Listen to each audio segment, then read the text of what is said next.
Yuna Seong woke in the medical bay of the Serenity's Edge 3 days after the rescue team carried her out of the frozen outpost. She opened her eyes to soft blue lighting and the hum of advanced medical equipment working to repair her damaged body. Her hands were wrapped in regeneration sleeves that tingled with the strange sensation of tissue being rebuilt, cell by cell. Kavari. Nurse noticed she was awake and immediately called for Dr. Pai. The human doctor appeared within minutes, his face showing relief and exhaustion in equal measure.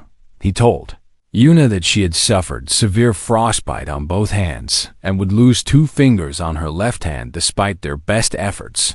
He told her that her core temperature had dropped low, enough to cause minor organ damage that would heal with time. He told her that by every medical standard he knew, she should not have survived the 12-kilometer walk through the blood-soiled. Yuna asked about Elder Thiravel and young Mirith. Art, reach your ass. Pai smiled and told her they were both recovering in a private room 2 floors above. He told her that Thiravel had asked about Yuna every hour since regaining consciousness. He told her that Mirith had refused to sleep until someone promised that the human who saved her was going to be okay. Yuna felt something warm spread through her chest that had nothing to do with the medical equipment. She asked if she could see them, and Dr. Pai said he would arrange a visit as soon as she was stable enough to move. The visit came 2 days later when Yuna was finally able to sit up in a hover chair without passing out. Commander Halox personally escorted her to the room where Elder Thiravel and Mirith waited. The commander had barely spoken to Yuna since the rescue, but she caught him looking at her with an expression she could not quite read. It was something between confusion and respect, like he was trying to understand a puzzle that did not fit together. The door to the recovery room opened, and Yuna saw Thiravel sitting up in a medical bed with Mirith curled beside her. The elder's scales had returned to their proper deep blue color, and her amber eyes were clear and sharp as they fixed on Yuna's face. Mirith saw the human first and made a sound of pure joy that needed no translation. The child scrambled off the bed and ran toward Yuna with her arms outstretched. Yuna caught her in a hug that hurt her still healing ribs but felt wonderful. Anyway, Mirith pressed her face against Yuna's shoulder and said words in Kavari that Yuna did not understand. Thiravel translated from her bed with a voice that cracked with emotion. She said that Mirith was calling Yuna her second grandmother, a term of deep love and family connection in Kavari culture. Held the child tighter and told her that she was honored. Elder Thiravel beckoned Yuna closer and reached out with a trembling hand. She took Yuna's bandaged fingers in her own and held them gently. She said that she had lived for 147 cycles and had seen many things across many worlds. She said that she had witnessed acts of heroism and sacrifice from dozens of species.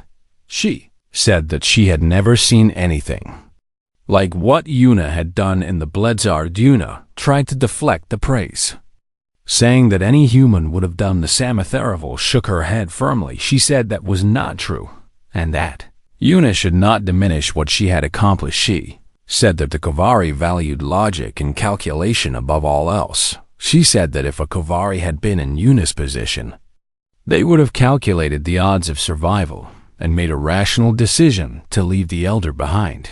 She said that Yuna's refusal to accept those odds had saved both their lives. Commander Halox stepped forward and added his own voice to the conversation. He said that Yuna's actions had not gone unnoticed by the Kavari government. He said that Elder Thiravel was a highly respected diplomat with connections to the highest levels of Kavari society. He said that news of the rescue had spread through official channels and was being discussed in places of great importance.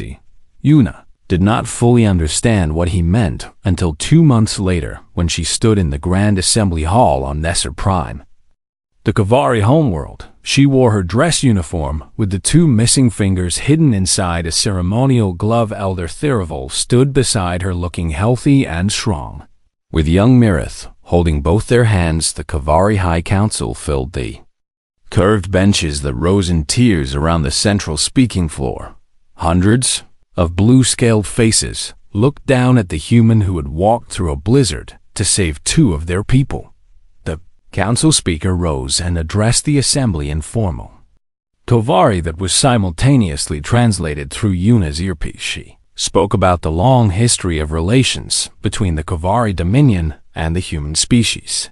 She spoke about the differences between their cultures and the challenges those differences sometimes created. She spoke about the incident on Velthra 7 and the actions of one human survival specialist who refused to leave anyone behind. Then she quoted Yuna's own words. Translated from the recordings that Dr. Pai had made during the rescue, she repeated what Yuna had said when Diravel asked why she was risking her life for strangers. She was singing to her grandchild. Yuna had said, "How could I let that song end?" Assembly Hall fell completely silent as the translation echoed through the space. Then, the speaker announced that the Kovari High Council had voted unanimously to request humanity's formal inclusion in the Galactic Protective Alliance. She said that this decision had been made not because of politics or strategy or economic advantage. She said it had been made because one human had shown them what humanity truly was when the storm was darkest. The applause that followed was unlike anything Yuna had ever heard. It rolled through the assembly hall like thunder. Hundreds of Kovari, clapping in a rhythm that felt almost like a heartbeat. Mirth squeezed Yuna's hand and looked up at her with shining amber eyes. She asked if Yuna would teach her human songs now that they were family. Yuna smiled down at the child and promised that she would. She said she knew a good one about never giving up that night. Yuna sat on a balcony overlooking the glittering capital city of Thesser. Prime Elder Theravel sat beside her, wrapped in warm blankets against the cool evening air. The old Kovari was quiet for a long time, watching the lights of her homeworld spread out beneath them like scattered stars. Then she began to sing the last warmth again. But this time, the melody was different. It was lighter, more hopeful, with rising notes where the original had only fallen. Yuna listened and realized that Theravel was singing a new version of the ancient lullaby, not a song of death and ending, but a song of survival and continuation. She asked Theravel about the change. Elder smiled and said that lullabies were living things that grew and changed with the people who sang them. She said that after what had happened in the blizzard, the last warmth deserved new verses. She said that Yuna had given the song a new meaning by refusing to let it end. Yuna hummed along as Theravel sang, finally knowing all the words and all the notes. The melody wrapped around them on the balcony and drifted out into the night sky above the alien city. Theravel finished the song and turned to look at Yuna with eyes that held centuries of wisdom and something new as well. She said that she had spent her whole life believing logic was the highest virtue. She said that Yuna had shown her something different, something she was still trying to understand. She asked Yuna what made humans the way they were. Yuna thought about the question for a long time before answering. She said that humans were afraid of a lot of things, afraid of death and pain and failure and loss. She said that when humans were most afraid, they had two choices: to run away or to run toward. She said that the ones who chose to run toward usually found something worth the for. Theravel nodded slowly. She said that she finally understood why the galaxy told so many stories about humans. She said it was not because humans were stronger or smarter or more advanced than other species. She said it was because humans turned fear into fuel and kept moving when everything told them to stop. Yuna looked out at the alien stars above an alien world and felt completely at home. She said that humans just did not know how to quit. She said that was their blessing and their curse and everything in between. Theravel reached over and took Yuna's scarred hand in her own. She said that to the Kovari. It was a gift. She said that what emerged from the blizzard that day was not just 3 survivors. She said that what emerged was proof that warmth could exist in the coldest places and that songs could outlast the storms that tried to silence them. Yuna squeezed the elder's hand and started humming the last warmth again. Theravel joined her, And together they sang into the night, two voices from different worlds, bound together by a song that refused to end. Una pressed down on Elder Theravel's chest again and again, counting compressions in a voice that cracked and broke with each number. Kavari's body felt cold and still beneath her frozen hands, like pressing on stone rather than flesh. 3 minutes passed with no response, then 4, then 5. The outpost's emergency systems hummed around them as ancient heating units struggled to push warmth into the abandoned facility. Mythe watched from where she lay wrapped in thermal blankets, her amber eyes fixed on Una's desperate efforts to save her grandmother. The child did not cry or scream, just watched with a terrible understanding that seemed far too heavy for someone so young. At the 6-minute mark, Una's communicator crackled to life with a voice she did not recognize. Human doctor named Yeshin Pai was calling from the Serenity's edge, having finally established a connection through the storm's interference. He asked for a status report, and Una told him everything.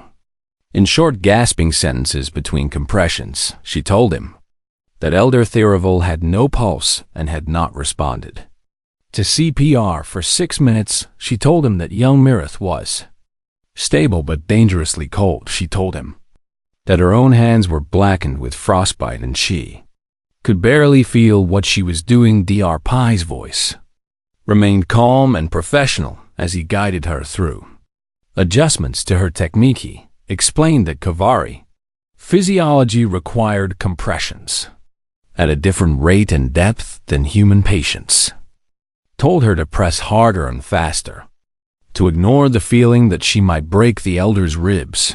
Said that broken ribs could heal, but a stopped heart could. Note Una adjusted her rhythm and kept pushing, her arms screaming with exhaustion, her shoulders burning, her whole body shaking with the effort. 7 minutes without a pulse. Then 8, then 9. Dr. Pai told her that most species could not survive more than 4 minutes without a heartbeat. He told her that continuing CPR beyond 10 minutes was usually pointless from a medical perspective. He did not tell her to stop. Una kept going because stopping was not something she knew how to do. She talked to Theravel as she worked, telling the elder about the song she had sung in the blizzard. She told her that Mirith was safe and warm now, that the child was watching and waiting for her grandmother to wake up. She told her about the lights she had seen through the storm, how they had looked like stars guiding her home. She told her that she had not carried her 12 kilometers through frozen hell just to lose her on a dirty floor. At the 11-minute mark, something changed beneath her hands. A flutter, a twitch, something that felt almost like a heartbeat trying to remember how to beat. Una pressed harder and faster, pouring every last fragment of her strength into the compressions. She begged Theravel to come back, to fight, to hold on. The flutter grew stronger, became a rhythm, became a pulse. Theravel's heart was beating again. Una collapsed backward against the wall of the outpost, her hands falling limp at her sides. She could not move, could not speak, could barely keep her eyes open, but she was smiling through the blood on her cracked lips because Elder Theravel was alive. Dr. Pai's voice came through the communicator with instructions for keeping the elder stable. He told Una to elevate Theravel's legs and keep her warm. He told her to monitor breathing and pulse every few minutes. He told her that rescue was still 5 hours away, but that he believed the survivors would make it. Una dragged herself across the to-do floor to where the outpost's heating controls were located. Her fingers did not work properly anymore, the frostbite having stolen most of her fine motor control. But she managed to push the temperature settings higher. Warm air began flowing more strongly through the vents, filling the small space with heat that felt almost painful after so long. In the cold, she wrapped Theravel in every blanket and thermal sheet she could find. She positioned the elder near the main heating vent and propped her head up to make breathing easier. Then she checked on Mirith and found the child already moving toward them on unsteady Legs Myrith crawled across the floor and curled up. Against her grandmother's side, she looked up at Una with those ancient amber eyes and said 2 words in a voice barely above a whisper. She said thank you. Una wanted to respond, but her body had finally reached its absolute limit. She slumped against the wall near the 2 Kovari, her blackened hands resting in her lap, her head falling forward as exhaustion pulled her toward unconsciousness before the darkness took her. She felt something small and cool press against her arm. Earth had crawled over to her and was now curled against her side, trying to share warmth with the human who had saved her life.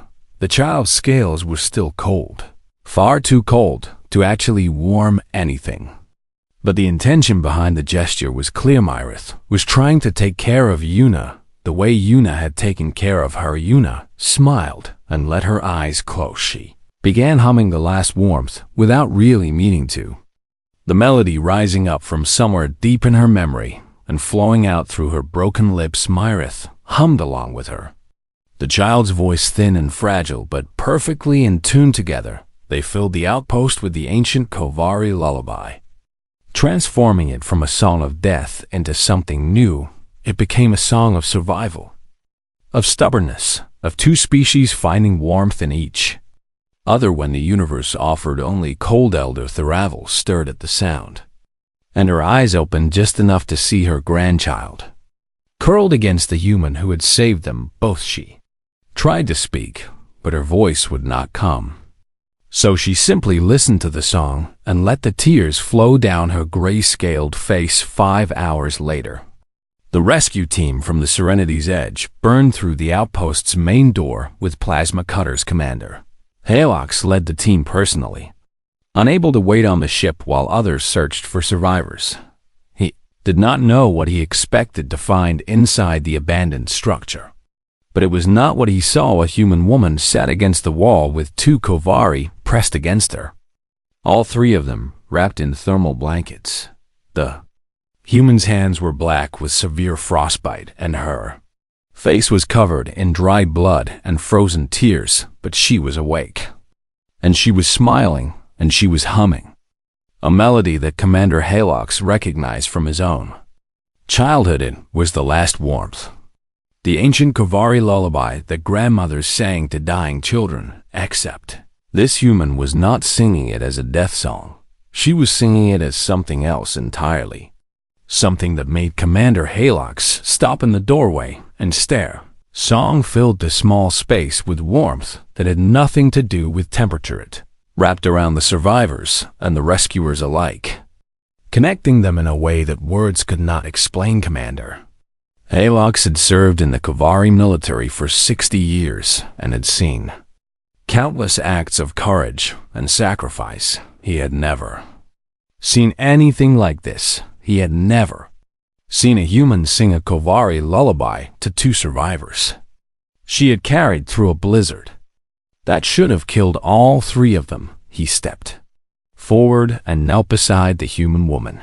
He told her that rescue had arrived and that she was safe now. Una looked up at him with eyes that held exhaustion and pain and something else, something that looked like peace. She told him that she knew. She told him that she had been waiting for him. Then she asked if he could carry her outside because her legs did not seem to work anymore. Commander Halox lifted the human in his arms and carried her toward the waiting shuttle. Behind him, his medics carefully gathered Elder Theravel and young Myrith. Last warmth continued to echo through the outpost long after the singers had been taken away. Some songs leave marks on the places where they are sung. This one left a mark on everyone who heard it. 3 kilometers from the outpost, Elder Theravel began to sing. The sound rose up through the howling wind like something fragile and ancient, a melody that seemed to belong to a different world entirely. Luna did not understand the Kovari words, but she felt the meaning of them somewhere deep in her chest, a sadness that went beyond language and species and time. The song was slow and gentle, rising and falling like waves on a distant shore. It wrapped around them in the middle of the frozen wasteland, and created a small pocket of warmth that had nothing to do with temperature. Runa asked Tharavel what she was singing. The elder's voice was weak and fading, but she answered between the verses of her song. She said it was called The Last Warmth, a lullaby that Kavari elders sang to children when death was near. She said it had been sung for thousands of generations, passed down from grandmother to grandchild across the centuries. She said it was meant to guide young souls through their fear and remind them that they were loved. Even in the darkest moments, Yuna felt something cold settle in her stomach that had nothing to do with the blizzard. She asked Tharavel why she was singing a death song. Tharavel was quiet for a long moment before she answered. She said that she could feel her body giving up, her organs slowing down, her blood growing thick and cold. She said that she would not survive much longer, no matter how far Yuna carried her. She said that she wanted Mirith to hear the song now, while she could still sing it, so the child would have the memory to hold on to later. Yuna wanted to argue, wanted to tell Tharavel that she was wrong, that they would all survive if they just kept moving, but she could feel the elder growing heavier on her back, could feel the trembling in those thin arms growing weaker with each passing minute. She had carried dying people before, and she knew what it felt like when someone began to slip away. She kept walking and she let Tharavel sing. The song continued through the next kilometer, sometimes fading to almost nothing when the wind screamed loudest, sometimes rising clear and beautiful when the gusts paused for breath. Mirith listened with her amber eyes wide open, her small body pressed against Yuna's chest as if trying to absorb every note. The child did not cry or speak or move, just listened to her grandmother's voice weaving through the storm. Yuna found herself memorizing the melody without meaning. Toit was simple and haunting, built on patterns that repeated and shifted in ways her human brain could follow even without understanding the words. She hummed along quietly at first, then louder when she realized it helped her keep time with her steps.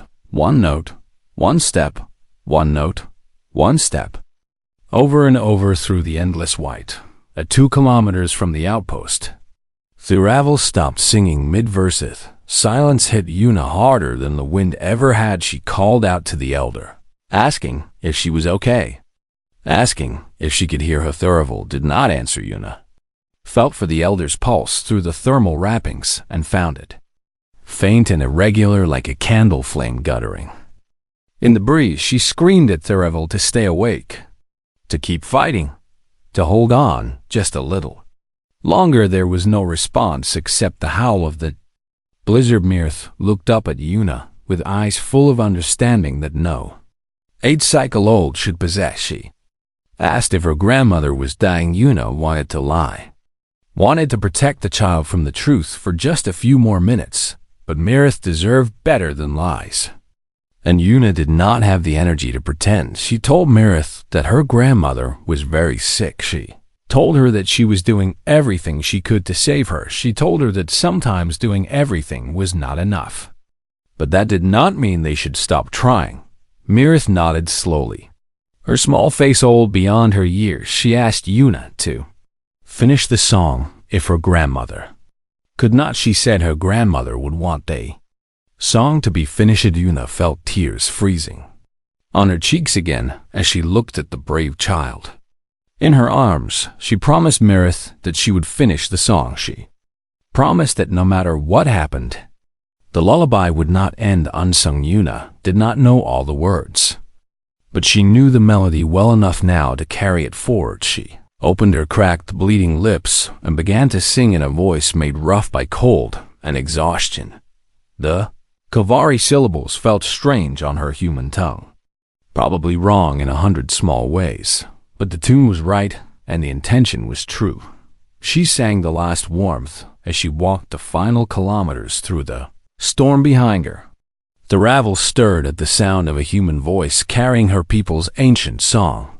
She could not open her eyes or lift her head, but a small smile crossed her gray face. She whispered that Yuna's pronunciation was terribly Yuna laughed through her tears and told Theravel to stay alive long enough to teach her the right way to say the words at 1 kilometer from the outpost. Yuna saw lights through the blizzard. They were faint and flickering, barely visible through the wall of snow and ice. But they were there, real lights from a real structure where warmth and shelter waited. She pushed forward with every last scrap of strength in her body, her legs moving on pure willpower. Now that her muscles had nothing left to give, the song continued to pour from her lips, filling the space between each desperate step. Theravel's heartbeat was barely detectable now, a whisper of a pulse that could fade away at any moment. But Yuna could see the outpost, could see the dark shape of the building emerging from the white chaos around it. 400 meters became 300, then 200, then 100. She reached the entrance and slammed her frozen fist against the emergency release. The door did not open. She hit it again and again, screaming at the ancient machinery to work, begging it to let them inside. On the 5th strike, something clicked and the door groaned open on frozen hinges. Warmth poured out of the opening like water from a broken dam, stale recycled air that felt like heaven against her frozen skin. Yuna stumbled inside and collapsed on the floor of the airlock. She could not move, could not stand, could barely breathe, but she had made it. She had carried them 12 kilometers through a killing blizzard, and they were inside now. She checked on Mirith first and found the child cold but conscious, her small heart still beating steadily. Then she checked on Theravel. Elder's pulse was going. Yuna laid Theravel on the floor and began chest compressions, pressing down on the Kavari's narrow ribcage with hands that could barely feel what they were touching. She counted out loud between compressions, her voice raw and breaking, the last verses of the lullaby mixing with numbers in a desperate rhythm. She would not let Theravel die, not after everything they had survived. She refused to carry someone 12 kilometers through hell only to lose them in the final minutes. The song and the counting blurred together as Yuna fought death itself on the cold floor of an abandoned mining outpost outside. The blizzard raged on without them, uncaring and eternal inside. A human refused to stop fighting. The blizzard did not care that Yuna Seong was trying to save 2 lives. It threw ice and wind at her with the same blind fury it would throw at a mountain or a dead tree. And she pushed forward through it all with legs that burned and lungs that ached. 3 kilometers from the crash site, she stopped being able to feel her fingers. 4 kilometers from the crash site, her lips cracked and bled from the cold. 5 kilometers from the crash site, she fell for the first time and lay in the snow for 10 seconds before forcing herself back to her feet.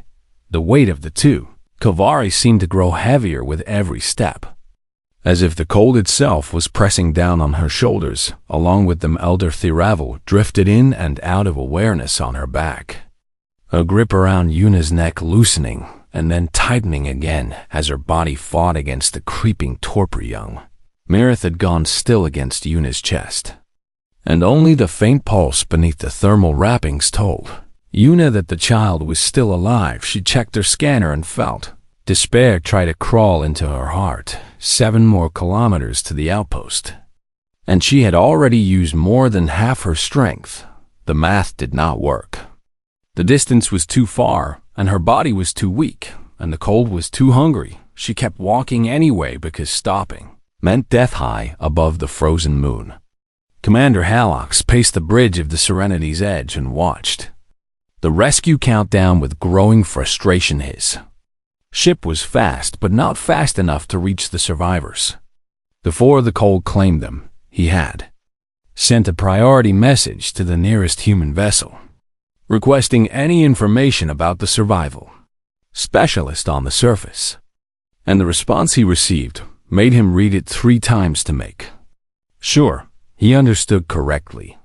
The human captain had laughed when she heard about the situation. She told Commander Halox that Yuna Seong was one of the most decorated survival specialists in the diplomatic corps. She told him about a mission where Yuna had crossed 40 kilometers of volcanic wasteland carrying an injured colleague on her back. She told him about another mission where Yuna had stayed awake for 72 hours straight to keep a group of stranded delegates alive until rescue arrived. She said that if anyone could walk through a death world blizzard carrying 2 passengers, it was Yuna. Sion Commander Halox asked the human captain how such a thing was possible. He asked what made humans able to endure what other species could not. The captain was quiet for a moment before she answered. She said that humans were what the galaxy called persistence predators, a species that had evolved to chase prey across endless distances until the prey simply collapsed from exhaustion. She said that this trait lived in every human at a fundamental level, a refusal to stop moving, no matter how much pain or fatigue they felt. She said that humans had a phrase for it, too stubborn to die, and that it was not really a joke. Commander Halox thanked her and ended the communication. He looked at the frozen moon on his view screen and wondered what kind of universe could produce a species that treated death as an inconvenience rather than an ending. Down on the surface, Yuna stumbled through snow that reached her knees in some places.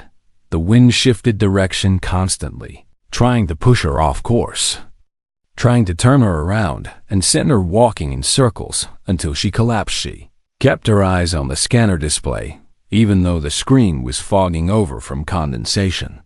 The direction marker pointed north, always north, and she followed it like a pilgrim following a holy sign. Elder Theravel stirred against her back and spoke in a voice barely louder than the wind. She asked Yuna why she was doing this, why she was killing herself to save 2 strangers from a species she barely knew. Yuna did not have breath to spare for a long answer. She said that Theravel was not a stranger anymore. She said that anyone she carried through a storm became her responsibility. She said that humans did not calculate the value of a life before deciding whether to save. Theravel was silent for a long moment. Then she asked if Yuna had a family waiting for her somewhere. Yuna thought about her parents back on Earth, her sister who sent her messages every week, her nephew who called her his favorite aunt even though she was his only aunt. She said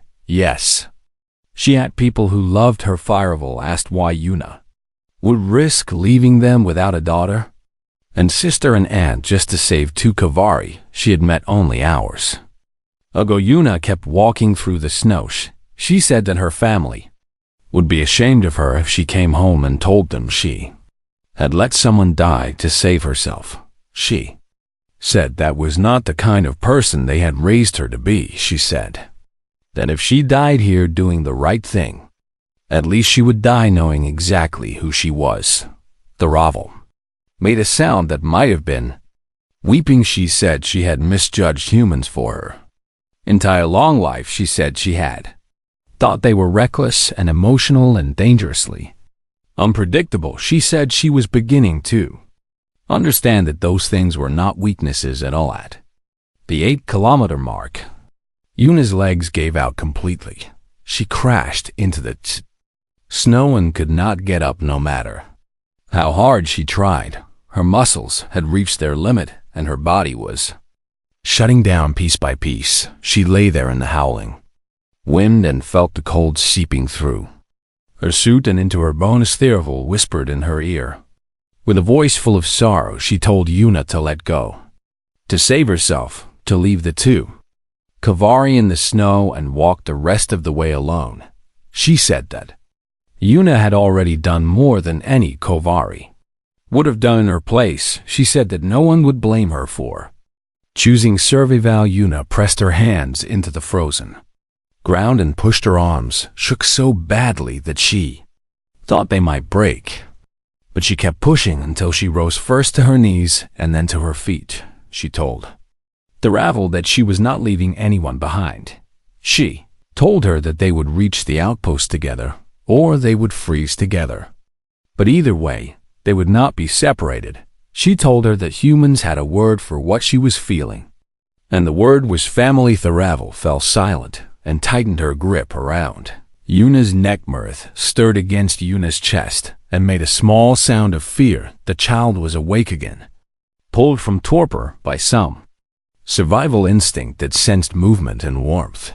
She looked up at Yuna with amber eyes full of terror and asked if they were going to be okay. Yuna looked down at the child and made herself smile even though her cracked lips screamed with pain. She promised Mirth that everything would be okay. She promised that she would get them somewhere warm and safe. She promised that she would not let anything bad happen. The Themerith stared at her for a long moment, and then the child did something that broke Yuna's heart. She reached up with one small scaled hand and touched Yuna's frozen cheek. She said that Yuna was very cold.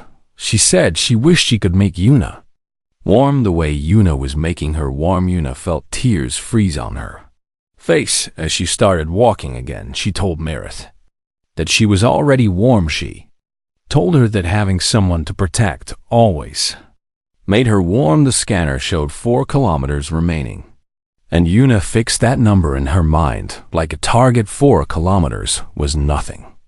Just 4,000 steps if she made each step 1 meter long.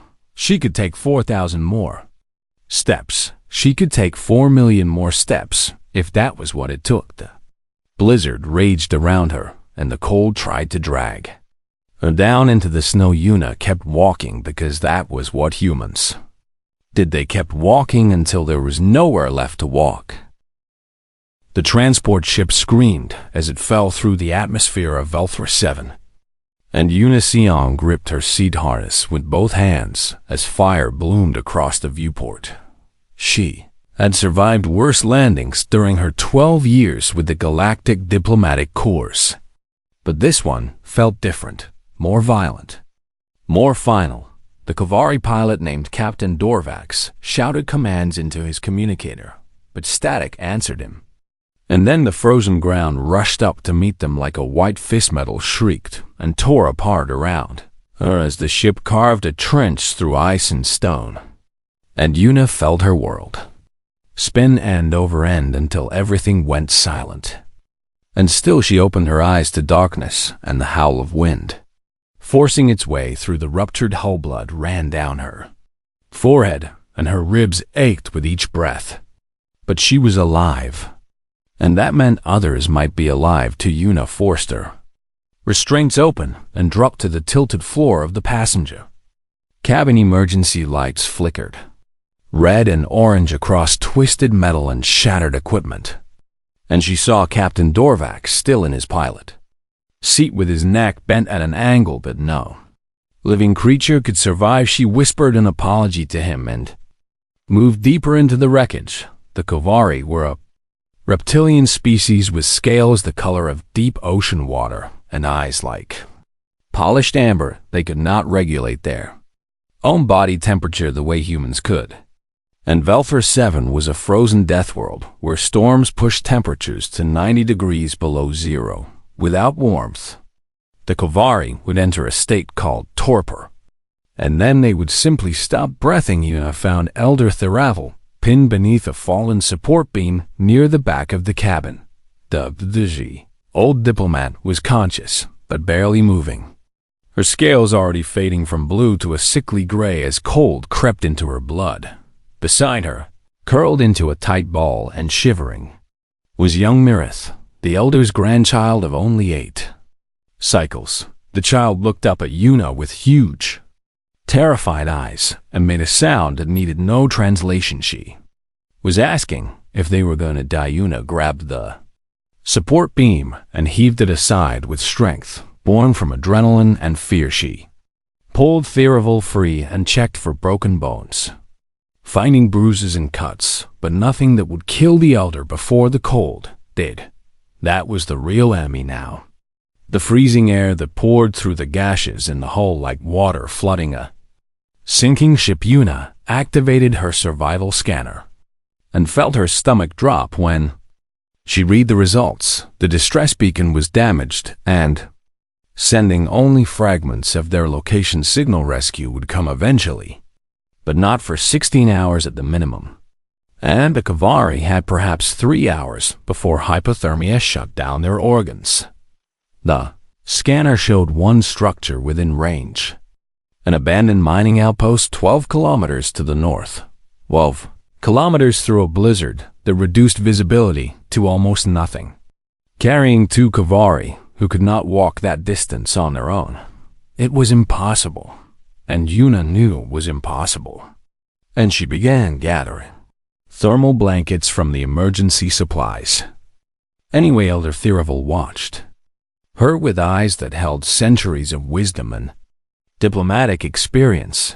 The old Kavari had negotiated treaties between warring empires and spoken before councils that govern 1,000 worlds. She understood odds and calculations better than most beings in the galaxy. She reached out with a trembling hand and touched Yuna's arm. Her voice came out weak and rattling as she spoke. She told Yuna to take only Mirith and leave her behind. She said her old body would slow them down too much, and that trying to save her would kill all 3 of them. She begged Yuna to let her die so that her grandchild could live. Yuna looked at the elder for a long moment, and something hard and stubborn settled into her chest like a stone. She told Thiravel no. She told her that she did not leave people behind. Not today. Not ever. She told her that they would all walk out of this frozen hell together, or none of them would walk out at all. Thiravel made a sound that might have been a laugh or might have been a sob. She asked Yuna if all humans were this foolish. Yuna smiled, despite the blood on her face and the pain in her ribs. She said that stubbornness was a human specialty. She stripped every thermal material she could find from the wreckage and wrapped the 2 Kavari in layers of insulation. She secured Mirith to her chest with cargo straps so the child would rest against her heart where her body heat was strongest. She lifted Thiravel onto her back and locked the elder's arms around her neck. Together, the 3 of them weighed more than Yuna had ever carried on a training march. Her knees protested and her spine screamed, but she straightened anyway and walked toward the breach in the hull, where the blizzard waited. The wind hit her like a physical blow when she stepped outside. Snow and ice particles drove into her face with enough force to draw blood, and the cold bit through her survival suit. Within seconds, she could see nothing but white in every direction. A wall of frozen chaos that seemed to go on forever. Her scanner showed the direction she needed to travel, and she fixed that heading in her mind like a prayer. 1 step, then another, then another. That was all she had to do. Take 1 more step and then 1 more after that, until there were no more steps left to take behind her. Thiravel whispered something in the Kavari language that Yuna did not understand. It sounded old and sad and beautiful, like a song that had been sung for generations. Mirith pressed her face against Yuna's chest and closed her eyes. The child was already slipping toward torpor, her body trying to protect itself by shutting down. But Yuna could still feel a faint heartbeat through the thermal wrapping. She held that heartbeat in her mind like a promise she would not let it stop. The wreckage of the transport disappeared into the white behind her, and soon there was nothing in the world except the storm and the cold and the weight of 2 lives pressing down on her shoulders. Yuna Siong walked into the blizzard, and she did not look back. Somewhere far above the frozen moon, a Kavari rescue cruiser called the Serenity's Edge detected the fragmented distress signal and began calculating intercept trajectories. Commander Haylock stood on the bridge and studied the data with growing concern. Surface conditions on Velthra 7 were beyond lethal for his species, and he could not imagine how any survivor could last more than an hour in such an environment. A junior officer noticed something in the passenger manifest and reported it to the commander. There was a human aboard the crashed transport. A survival specialist named Yuna Siong. Commander Halox felt a small spark of hope that surprised him. He had heard stories about humans, impossible stories about a species that refused to die no matter what the universe threw at them. He did not know if those stories were true, but he found himself hoping that they were down on the surface. Yuna took another step through the screaming wind. Her fingers were going numb, and her face felt like it belonged to someone else. But the heartbeat against her chest was still there, still fighting. Still alive. She would carry these two souls through the storm, or she would die trying. There was no other option that made sense to her. That was what it meant to be human.